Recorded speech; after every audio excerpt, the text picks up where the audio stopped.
So we can go ahead and we can just start with our weekly kind of programming notes there. Obviously, another shameless plug for sowelead.com. Lots of great resources there, right? And I'm sure that JD's about to throw that link up in the chat for us there. Also, if you're not following us on Twitter, great place for you to be finding a lot of the resources and things that we are putting together. We are working on the Google Field Day still. We've got some plans working on that, and so I'm excited about what that's going to look like. And if you have not yet signed up for the ICE conference, you probably should get onto that. And again, here comes the link for that, I bet. There it is. Thank you, JD. And last count, I think, JD, what did Tim say? We're all at 1,600 now, right at 1,600 for that. So, I mean, it's getting huge, and really without a whole lot of, recruiting and stuff. And we're over 90 presenters now, some quality presenters. So, and it's free.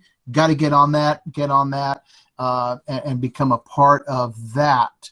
And make sure before you leave today, you fill out the feedback form so that you get your PGP points, all right? And let us know how we're doing and what kinds of things we want to be looking at in the future. We are doing just once every other week now, so it's just Tuesday nights for the summer. So next week is the PD on Ice, and I'm sure that we will be sending out that information as we get closer to next week, and then we will get together again on June the 9th. So, we are right now just doing the every other week for the summer. Tonight, I want to kind of build on what we talked about last time. Last week, we kind of got a little theoretical when it came to special ed in the remote environment. And today, we're going to kind of get, some hands-on. We're going to get some nuts and bolts stuff. Today, we have Marti Crafton there with us, and she'll introduce herself, and then we can kind of get started a little bit. So, Marti, tell us a little bit about yourself. Okay, hi, I'm Marti Crafton. I am the department chair for special education at Reitz High School. I have been in special education for 8 years. Let's see, 5 years as a teacher, and then I was a counselor in Warwick County, and then now I'm the department chair at Reitz. So. And you're not technically my department chair, but we do spend a lot of time together. But you are Diane's department chair, so we've got some connections there. And we have, yes, Mary, definitely so. And although she drives all the way from Newburgh and I do. to the left side, so I do. And we do have several special ed teachers in the room, or a lot of people that work with students with special needs. And so we definitely have a hot topic here. And this is something that a lot of you are asking for. So I'll just turn it over to Marti, let Marti share a couple of ideas, and we'll just see where the conversation takes us from there. Marti, go ahead. Okay. Well, I mean, as we know, I think as special ed, we don't get a whole lot of, we didn't get a whole lot of guidance on what to do, just like every other teacher when all this came about. But luckily, we do live in a time where we do have resources, a lot of tech resources that we can use that I think will be really, even less guidance than normal than we normally get. And I think that special ed, we kind of sometimes get pushed to the back and kind of forgotten about. But luckily, what I've used basically is just all the resources that I can find online. There are great blogs out and just resources I think that we've done a good job in Evansville pulling together, and we've created a whole Excel spreadsheet, which I can share, of all the resources that are available for special ed. I think, the hardest thing is that getting our students to know how to use these and access these. So, we all know there are Google Chrome extensions that I think are wonderful for all of the things that Google Chrome, the extensions that you can get, as far as like helping with text to speech. And there's some reading comprehension type extensions you can add. Basically, I've just been looking at like this. I will share that spreadsheet for sure, because it does have 45, I think, different resources that students can use. Obviously, the challenge is going to be teaching the students to use those platforms. And I think that's going to be the hardest thing is, yes, it's great that we have these, but most of our students don't know how to use them. So I think that's where the focus is going to have to be if we do have to start virtually. So let me just start with the question. Do you think that being in a remote environment, working at home, whatever you want to call it, do you think that the kids are more likely to use these? Like they're not like, are they less embarrassed to ask for help, or is that a hindrance they won't ask for because there's no one there? I mean, I think it really depends.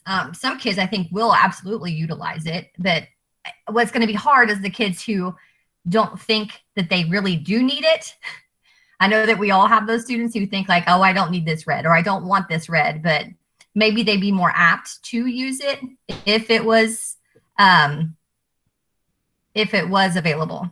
And again, this is something I think that would be good across the board anyway, even if we weren't doing virtual, things that we can use in our classroom and things that we can use for when they do go home and, like if they have homework to use.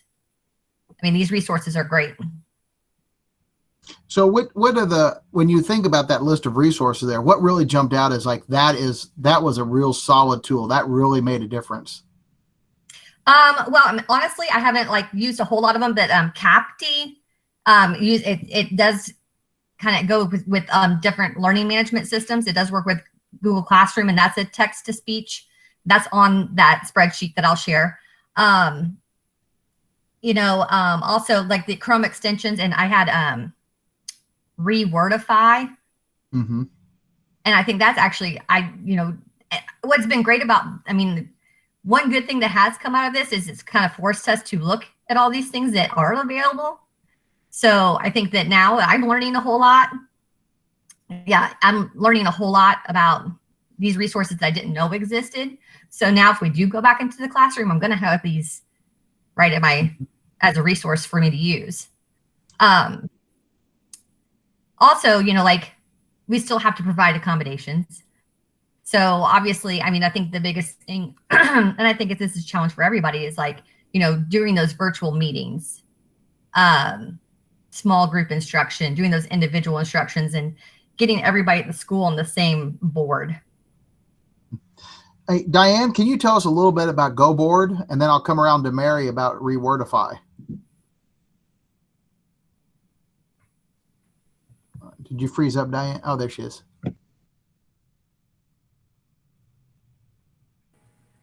I had to find my microphone. Yeah. GoBoard is a shared Blackboard. And so I can email the student and they can connect with me, and we can look at each other face to face and share a common board that we can both write on, and then we can each see it. I've only tried it one-on-one, but I would assume that I could invite more than one student to come into that. Awesome. So so it's just like a pro board. And go ahead. Oh no, I was just going to ask. So as you were writing on the board, would they see the writing? Would you write and then hit send, or? Yes, and they could. So I could write an equation on the board, and then the student could solve the problem, and we could talk about. Cool. And I'll come back to Marty on this. When you think about something like that, how does a tool like that really allow a student to really buy into the process a little bit more?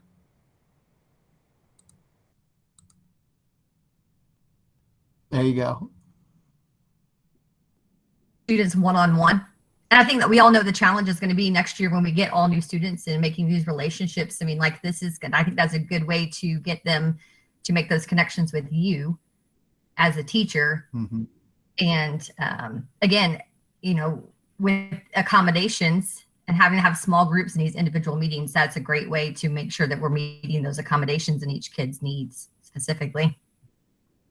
Some of those accommodations are going to be a lot easier to meet now. Small groups, extended time. We're going to have a lot of that. Hey, exactly. Mary, can you tell us a little about Rewordify? Sure. I've used it in a couple different capacities, mainly in taking, say, if we were doing like a Newsella article, something like that, which you can bump the Lexile down, but sometimes that's just not enough. So you can take it and you basically just highlight the text, go to Rewordify, you have a text box, paste it in there, bing, bang, boom, and then they've got a second text box that'll appear with, obviously looking at, better vocabulary. But it has a lot of other functions too. You can do quizzes from it. I've used it for Shakespeare even. We were looking at doing, how can I have students do, like a monologue and go ahead and do, have them not feel left out and just say, don't do it or only do half the lines. Where, if they're, obviously the language is important, but if you're also getting the point across as well, and they can understand what they're memorizing or reading. So I found it, I can't remember where I came across it a couple of years ago. It might've been at one of our Mount Vernon summer program, like our e-learning things, but it's been great. I absolutely love it. And it's web-based, so it's not an app, it's not an extension, but highly, highly recommend it. Marty, did you see that message there? I'm working on opening it all. Yeah. That's fine. It's probably I'll make sure. ESC, so and Mary, I've used that. I've used Rewordified a lot too. My co-teacher Aaron and I, we've used it a lot, and we've had some pretty good success with it. I think it's the challenge I think we found was that just kind of coming up with that process about how much to Rewordify and which things to add in. I think that was one of the challenges we ran into. But right, I think one of the best cases is if you are doing some sort of an article based. I mean, I've actually done. I feel like I've done like a whole short story into it. I don't think it has a character limit, but I'd have to check that. But I know for sure I've definitely done it with different articles, whether I was using, Teen Tribune or Newsella or whatever. And I just needed it to go down just a little bit more. And I think it's a good, effective tool. I've also told the kids though, to, if they're reading through something and there's a passage on their own, I mean, they, that way too, it really puts them in charge of their own learning, that if they're struggling through something, and even to just there's an example I know, because I cheated a second ago and looked at the site, but there's an example like of this horrendous sentence that's basically like, very difficult, riddled with lots of vocabulary, and then they do a contrast in the other one that basically says, reading can be easy if you use a product like this. And so I think I've tried to tell them, like to put this kind of in your toolbox, that then when you feel like you need it, then, absolutely go for it. And, helping with their understanding and reading comprehension is really vital. So I love it. Awesome. Yeah, definitely. So, hey, Marty, I want to come back to you a little bit. One of the questions that we talked a lot about last week was just that whole IEP. And do you feel that ties us a little bit? Like it says you will do this and this and this, and we can't do some of those things in the virtual environment. Are we kind of like stuck on some of those things? Sure, I think so. But I mean, I think that what's going to happen is, depending on how we go back and what we do is, it might be something that we're going to have to go back into the IEPs and look at those and start to adjust some of the accommodations and some of the things that are more set to virtual learning. Unfortunately for us, special ed teachers having to go in and go back and change some things. But I mean, like, we just have to wait and see what the guidance from the state is telling us regarding that. But I mean, it does. Fortunately, I mean, like, I think about, most of the kiddos that we have like in our gen ed classrooms, with special ed, their needs are going to be met. It's the ones that are, and I think that it will be a challenge, but I think we can do it. As far as like the ones that are more of our life skills based are the ones I'm concerned about the most. Mm-hmm. And again, not to be centric about EVSC, but what are the challenges for those ones that have like those physical needs, or the vision impaired, or the right. Those ones are going to present a much bigger challenge. Absolutely. And, hoping that, like our other specialists in those areas are, able to get the help they need to help us. Mm-hmm, mm-hmm. So when you are looking at next year, and Mm-hmm. assuming that, something probably is going to happen, because I was at Walmart today and almost no one was wearing a mask. So I'm sure we're going to be back out. What role do the parents play in this process? Well, and that's just it. The parents are going to play a huge role. And I think that, obviously talking about our like kids with more needs, I think one of the reasons that our kids have such a hard time is because their executive functioning skills are so low, and getting them to stay organized and getting, being on schedules and, to ask a high schooler to say, okay, here's your schedule, and for them to follow it. I don't know how realistic that is. And so I'm like hoping that maybe we do have, like check-ins and things like that in place, but, then that comes along with everything else with, can they get on the internet and all the other things? But parents, I know just from our life skills, parents are doing, I feel like our role as special ed teachers is going to almost be like coaching parents mm-hmm. on how to deal with getting their kids to do work. I mean, I think in gen ed too. I mean, like that's kind of what we've been doing, making those phone calls and making that connection and that communication being such key is like almost like we have to coach parents on how to help their kids through all of this. Right. But when you think about like a parent that has this child with whatever need it might be, for so long, they've just kind of relied on the school to provide that service. Absolutely. Yeah. How do we get that parent worked up? How do we train up the parent? Almost kind of like we have to do here, like what we're going to be doing with our students, have those video chats, have phone calls, like what is it that we're seeing at home? Because a lot of times the behaviors at home are going to be a lot different than they are at school. And so it's going to be our job to kind of go through that whole process too, and being able to figure out like, a lot of our kids that display, they can sit in a classroom and maybe be okay. And at home, they're that resistant and, the things like that. So we have to be able to help. And I guess, just communication with parents and how to best, I think it's kind of just figuring it out as it goes. And it's going to be an individual based thing, for each kid. Right. Do you feel that the IEP allows, or I guess just even allows just to do distance learning? I mean, so many things in the IEP are so tied to the physical classroom, or the specialist or the teacher. Are we kind of setting these kids up a little bit for a much more difficult time? I think in some ways, but I mean, again, it depends on the student. Our students with specific learning disabilities, I think that we can provide the services they need through these like small groups, individual meetings, these accommodations. Actually, these like all these things are universal design for learning that any kid could use, because they're things that, should be accessible to any kid at any time because they're accessible to the real world.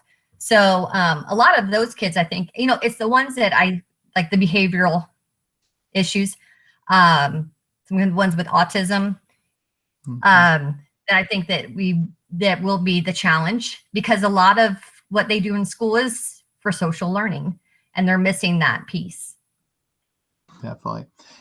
If I can, I want to bring Nate in because he shared his letter that he sent home. If you didn't see that link earlier, I'll put that back in here. That was a really, really solid piece of work that he sent out and had a lot. Oh, he shared it out again. Excellent. Hey, Nate, can you touch on that piece where you said, what can you do to help your student, when you really addressed like to the parents, here's what you can do?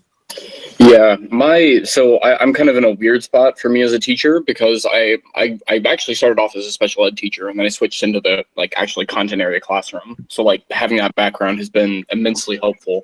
For me, it's a lot of the themes that a lot of people have talked about here. It's not just about equipping the students with the skills and the access to resources, whether it's emotional learning or, like this, having students with, set a structure for their workday. It's also just about like equipping the parents too, because they are equal players in this. And we know from just studies after studies after studies that, parent expectations play a really huge role in, in their child's, educational success. That all being said, I think that obviously, like a lot of us as educators and myself included, like watching my students' work get turned in this semester, like I simply cannot help my students with SPED, like to the degree that I feel like I can assist my students who are not in that, who have not been given that label. And part of it, I think, is just like a school is like a city. And when you start shutting down resources and access to those, it's going to affect the kids who need those resources the most. So for me, like when I say, and please feel free to use that document, anyone who would like to, you can steal it and copy it and whatever. I wanted to give parents something, but I also didn't want to overwhelm them at the same time, because this was back in like, the middle of March, where we're all, beginning to lose our minds. So that was kind of my thinking. And I really like too that kind of like what you were just saying there at the end. I mean, it was really just, some of the things that help students be successful, that structure, that process, here's where you can get help. It wasn't teaching a parent how to teach math. It was like, here's how you can kind of be a little bit more successful. I really like that. That's a good piece. Thanks for sharing that. You're welcome. That's really good. And it's a good looking letter too. You put some design into it. Really like that. Yeah, I have too much time in my hands. That's the problem. Natasha, if I can come to you, when you think about starting this, next year off, what kind of advice are you looking to give your special ed teacher team? So, and John, and we also have our phenomenal special education assistant for our district of MSD on this line too. And I think that's something we're going to be having like some conversations to come up with ways that we can support our kiddos. It's not just with those traditional settings of less classroom instruction, but those services that some of our students need with speech services. How can we get those across to our students? Can we work out something with parents to find the best time? And whether that's a recording that our speech therapist has pre-done and then shared out. But also, I read an interesting article that was shared a couple of weeks ago by someone on here, I can't recall. But what they said was making a connection with these parents at home, calling, seeing what the setup of their house is like, helping them realize ways that they can do some OT with their child at home or PT. And us being their support guide to refer to. So like showing them examples and working them through, because, to be quite honest, we're just going to have to do the best we can do, but we can't ignore those needs that they're still going to need, because the regression will be great. I am really, definitely hoping that we do not have to go to a situation with this extensive leave, because I am really concerned about our kids coming back. There's going to be so many issues, not just with the academic part, but the socialization part.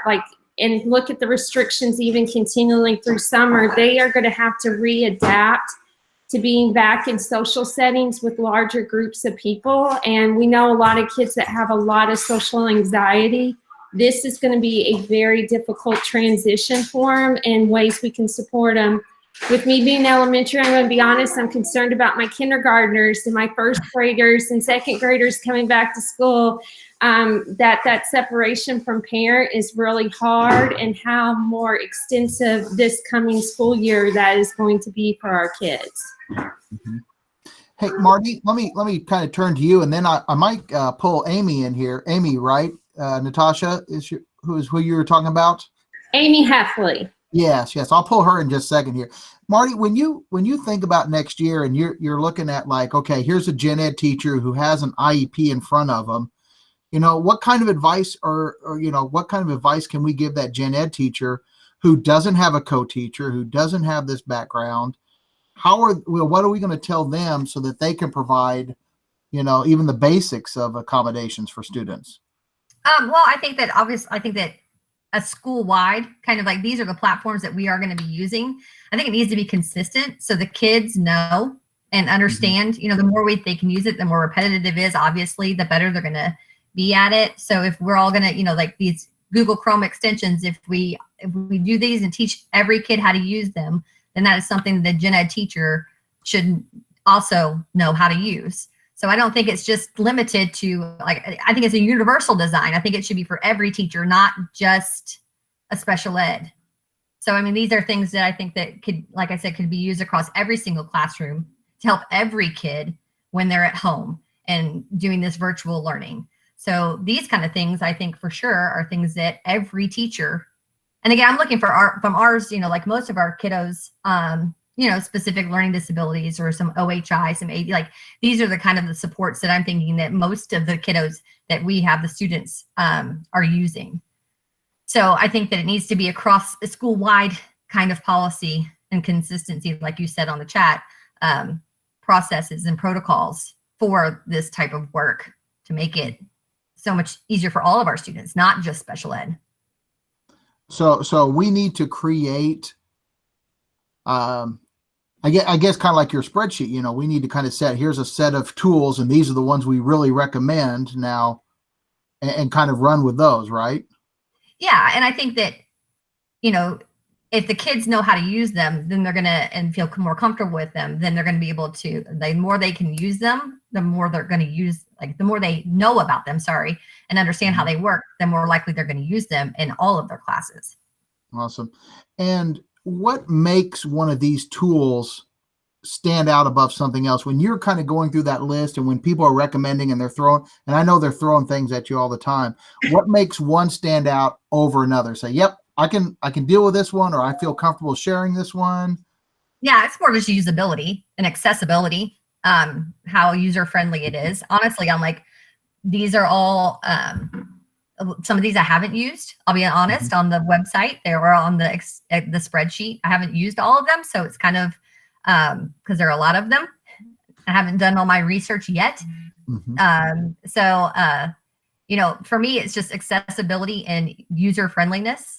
How easy is it, and again, for us to be able to explain to students how to use it. And again, maybe some of their parents, how to use this, how to help them use it. So obviously the easier it is to use, the better, the more accessible it is. Okay. So we're going to, so if I can kind of wrap a couple of those pieces together there a little bit. So what we're looking at is, here's a set of generalized needs. Here's a set of tools that can meet these needs. And if we can package those up and give them to the gen ed teacher, then we've got a starting point to meet some of these accommodations and needs. Absolutely. And I think that, as a special ed team, we can probably come up with that. I know that in Evansville, the department chairs are working on, coming up with some of those, what are the best ones that we like to use. So. Awesome. Amy, would you like to chime in on that a little bit? What do you think about when you think about next year? What advice do we give those gen ed teachers so that they're more successful in meeting these kids' needs? Well, I wish I had the magic answer for that one, but not to put you on the spot.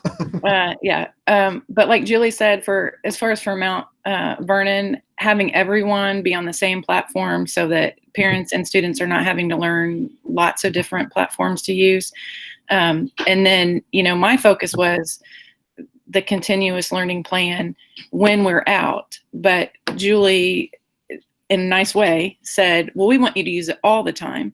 So then that became our focus. Then too, if we're using it all the time, once the kids are in there, it's going to be so easy for anything that we're out for to go ahead and do that. And I think that in the IEP is definitely going to have to be specific on how we're going to meet those needs. We can't just, the spring was crazy. We just said, okay, we're doing it. We're keeping our time clocks. We're doing everything. But in the future, I think the DOE was right in saying every school must have that plan, and it included that big special ed piece, because, if you can't say you've met the needs, then you're going to owe compensatory services, which none of us want. That's like a bad, makes your stomach hurt when you start talking that way. So, how are we going to meet those needs? And I think it can be done, but you cannot take away, as we talked last week about that social piece. If we could do everything online, then, we would all just do that and never go back to the brick and mortar, but you can't, because that social and emotional stuff, you can't do it. It's not the same. I'm happy to see all your faces tonight, but it's not the same as being in a room with you. But I think everyone's working hard. It's amazing what school districts have done in the short time for the spring, like amazing stuff out there that people are doing. So Amy, when you look at some of those, what was a success story? Can you give us an example of a success story, something that you're like, that you could point to and say that they did it right? That's something that people can build on. Gosh, just one. There are lots. One that stands out to me is our occupational therapist. She made her own YouTube channel, and she's got all kinds of videos for different things that were easy for parents to follow and to meet those services. The Google Meet, I've got teachers, we say you're hounding them, but you got to get that work in so you can get that credit for the semester. We don't want you to fail. But those who didn't do anything when they were there third quarter anyway, didn't do anything fourth quarter, so they may be in credit recovery. But our teachers really put forth the effort. Now we just got to convince the parents that, we're not just throwing it all to them. And so if you can make those connections with those parents, hopefully we're going to be back in the fall to start, and you can really develop those relationships and how it's going to work and teach them. And then we'll be good if the governor says we have to be out. Marty, can I come back over to you? I think it's real easy, in the process, a parent comes in or a teacher identifies a student, says, okay, here's a kid with a need. Do you think this is going to bring more kids with more needs out, people that may have been on the borderline, or people were just like, I don't really want them identified, but now that we're going to be in a much different situation, is this going to really make that divide evident? Well, it's going to be hard to tell, because I know, like in the classroom, we can actually see the struggle, and we can see the kid, we don't know when they're at home, is it truly an effort thing? Is it that they can't do it? Is it just so I think it's going to be very difficult to be able to identify, especially like I said, I'm coming from a high school. I don't know, in elementary school, it might be different, but at the high school level, it's just so hard because again, unless you know every single thing about their home life and everything that's going on, you're not going to be able to tell if is it because of, they don't know how to do it, or is it because they're not willing to do it? Can they work through it? We can't support them the way that we would in a classroom. So it's just, I think it'd be very difficult to tell. Mm-hmm. Do you see now the special ed departments in general, having to start expanding their services? Because you're getting a lot of gen ed teachers now who are like going to need that training of how to identify the kid that is struggling. I can tell you that just from our teachers through this virtual, the special ed teachers were, not only helping in providing services for the kiddos that are in their inclusion classrooms, but also on their TOR lists. And also, I got lots of phone calls about, kids that even didn't have special ed, but they were calling one-on-one just because that's what we do. So I do think it's, hopefully, we will be able to meet with the gen ed teachers and the whole population to all get on the same board and on the same, about what the way we want to serve kids. So I know that it's just, I think for every teacher, not just special ed teachers, it's obviously very different. And I think that we're working a lot harder, making those individual contacts or small groups. It's a lot harder than having them in a classroom all day, or, or having that time 90 minutes a day with them. So I don't know. I think Natasha, can you expand on what you said there, just in the chat there, how it's similar to what happens in the classroom? Yes, so we all know you get those kiddos and you're like, does everybody understand? And you don't have any hands come up. You don't have anybody saying like, no, I don't understand. They continue on. But when you're in a classroom and you're walking around, you can see the kid that's doing nothing on their paper. So the teacher has that intuition to go over and give that child that support that they kind of need privately. We have to keep that in mind too, even when we're doing these Google meetings and Zoom. The kid is not always going to feel comfortable speaking up, saying, I do not understand that. So coming up and do I have an answer to how to do that? No, but just some creative ways that we can open up where students, whether we check in individually on an occasion time to see how they're doing, where they'll feel more comfortable being honest and saying like, I totally don't get this. And I discovered this because my son was doing packets. My niece, her district was doing e-learning, so they were all online, computer-wise. And I said, Maya, you didn't understand this. Why didn't you ask your teacher for help? And she's like, I don't know. I was too scared to do that. Mm-hmm. And that's a typical adolescent anyway. And she would rather not have fully completed the assignment or keep trying to figure it out on her own, struggling, than to ask for support. And I said, well, what would have changed that situation? She said, well, if they would have asked me, like, do I need any help or do you need to understand that? Then I would have felt more comfortable saying it. So and do I have an answer how to fix that? No, but I do think that that is a real issue. We really were disappointed in some areas that our kids that do participate in the classroom that are good students, when we saw what was turned back in not being done, large percentages of missing assignments, and it just shows how great teachers truly are. But there is that disconnect, and we have to figure out ways of making that occur still, in ways so that we can give our support to our students.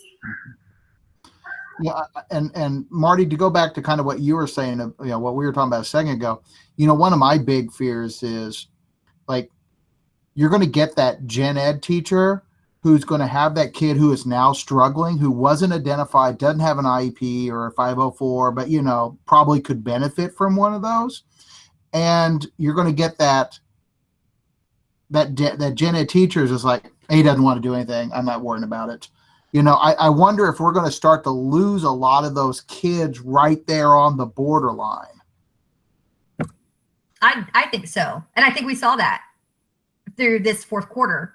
That was our biggest concern, were those kiddos that I think we do a really good job for the students with IEPs, because we have the teacher of records who are like on top of them all the time. It's those kids that, we're just squeaking by, and maybe the quiet ones, or even the ones that you like, okay, well, they turn in some things and they're just kind of getting by to get by. And then when this happened, I think we all probably had those kiddos that we just couldn't get to do work, or get a hold of, or get us to communicate with. Mm-hmm. So, I think that's going to be a huge struggle. And again, making those connections, hopefully, in the beginning. My worry is just getting the initial connections with kids who I don't know for next year, especially at the high school level. Making sure that you're in constant contact, and like you guys have been saying, trying to get those scheduled check-ins, but just getting them to show up to the check-ins. Sometimes it was hard to get them to show up to school. And so now they have all this freedom and no schedules. Getting them to come in at all is going to be a challenge. Mm-hmm. So I'd like to chime in and say that I did have some gen ed teachers, and they did make that comment too, of saying, if they're not going to reach out a whole lot more now. I'm K2, so I was more on the primary side. But they even said, well, we have our schedule and we do this, and this step when we are in school, the brick and mortar. But when we're out of school, they said, we're going to just follow suit and do pretty much the same thing. They didn't go out of their way to kind of get another, whatever platform it is, another text message or whatever. If they did just remind, they sent out their remind and that was it. And so then it was kind of up to us on the IEP kids. And so I do kind of go along and see what you're saying is the kids that don't have the IEP that aren't responding, I do think are going to get kind of left behind. So it kind of was up to our admin eventually. They finally found out and said, hey, we're not having as much contact gen ed side. We need to get in contact with these people. And I think that did help a lot. And I've said several times here and other places, I think we're all special ed teachers now because, you know, every kid has a need in this environment, right? I mean, this is not the norm. This is not what they're used to. And every kid's going to need some sort of accommodation, you know, or I should say all, but many of them are going to need some form of accommodation just to be able to work through the things that we generally do. Yes, it definitely takes a village. Marty, let me come back to you a little bit here. Let's start to wrap things up. So if we start to identify, here are the students and the needs, and here's a set of tools, and we start to work through these standardizations and processes and stuff, what does success look like? Where do we say, yeah, we're making tracks in the right way? Well, I mean, I think success is going to come from just like it would in the regular classroom. I mean, are they able to show you how that they can do these skills? Are they mastering it? Are they showing progress? And I think that's what's difficult. And I think someone can also put in there, like, you know, how do you measure progress? I think it's going to look, obviously, it's going to have to look a lot different than it did fourth quarter going in. You know, like I think we're all flying by the seat of our pants, not knowing exactly what to do. And then now, you know, if we start the next school year, these are going to be not just assignments to keep our skills at a level, but hopefully we're going to be, you know, learning new skills and, you know, showing progress towards our goals. Because, you know, our REP goals, we have the reading comprehension and writing goals. So, you know, obviously those are, we're going to have to start making progress on that. And I guess, you know, same thing, like I said, on the classroom is that we're going to see progress when they actually do the work. And they are learning skills. And, you know, that's, you know, instead of just maintaining, as I think that a lot of, like, we kind of ended up doing that fourth quarter. Amy, when you look at across the you know, across your team, what will success look like for you? I think similar to Marty in the sense that we're looking at, you know, those goals that we have for the students. Are they meeting those objectives? But I think too that a part of it is we want them to be successful students in the community, or productive citizens, if you will. And so are they able to do the things that we're asking them to do? Can they maintain a schedule and do a check-in at 8:30 every day, you know, and I sleep till 10:30 every day. So just setting some small goals for them, because I think what Nate said earlier, you have to start small with some of them. But, you know, we may not meet every goal, but we're probably not going to be out the entire year. So, but success is, you know, keeping them afloat at the high school level. It's, you know, we got to get them their credit. You know, if you don't earn your credit, that is huge. At the junior high and elementary level, I think the same thing, that they're continuing to be a good student, that they're, you know, they're kind, they're, if they're in a group meeting, that, you know, the teacher is facilitating some of those things that they would be learning in the classroom. And I think success for us too will be getting the parents involved. We've had, you know, lots of teachers have said, I've tried 16 times, and I've emailed and I've called, and, you know, really getting the parents on our side, so that the same thing, that they feel a part of that success. That'll be a key for us. Awesome. Marty, parting shots. Well, wait a minute. Anybody have some parting shots there? Any last questions before we start to wrap things up? I think we've answered most of the questions on the chat so far. All right, Marty, then, why don't you put a bow on this? Kind of give us your parting shots. If you had to give one piece of advice on the way out the door, what is it? I mean, I think it's just going to be, obviously, I think it's been restated and restated. Does communication and building those relationships early, and like finding ways to build a community and relationships and communication early in the school year. And definitely you have to have those connections before you can have those check-ins, right? Exactly. All right. Hey, let's go ahead.